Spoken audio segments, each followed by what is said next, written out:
बिस्मिल्लाहिर्रहमानिर्रहीम। समाज जे तलख़ रवैयनि मंझां सभिनी खां अहम जेके तलख़ी आहे उहा ज़बान जी आहे। अली अमीर अल मोमिनीन अलैहिस्सलातु वस्सलाम जिन जो फ़रमान आहे त इंसान पंहिंजी ज़बान जे हेठां पोशीदा आहे।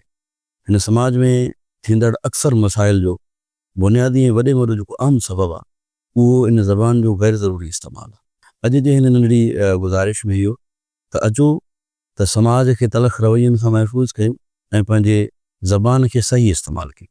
क़ुरान मुक़दस जी हिकु आयत आहे, या अय्युहल्लज़ीना आमनू क़ूलू क़ौलन सदीदा, ऐं ईमान वारो सही ऐं मुनासिब ॻाल्हायो। सही ऐं मुनासिब ॻाल्हाइणु, छो त अरबी ज़बान में जेको सच ॻाल्हाइणु आहे उनजे लाइ सिदिक़ लफ़्ज़ इस्तेमालु थियल आहे ऐं पाण रसूल अकरम सल्लल्लाहु अलैहि वसल्लम इमाम सादिक़ अलैहिस्सलाम जा मुरीद आहियूं।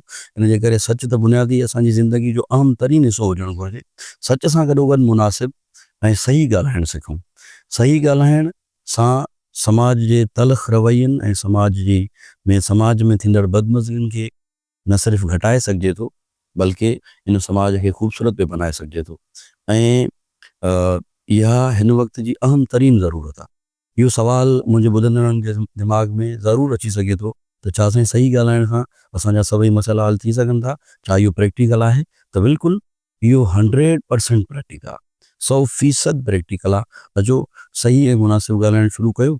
मां यकीन सां दावा थो कयां त न सिर्फ़ु असां हिन समाज जे लाइ क़ीमती फ़र्ज़ साबित थी सघूं था, बल्कि असांजूं नंढड़ियूं कोशिशूं समाज असां सां वाबस्ता माण्हू, असांजे रवैयनि सां वाबस्ता माण्हुनि खे खोड़ सारी बहितरी जा सवें दग रस्ता ऐं पेचरा ॾेखारे सघनि था।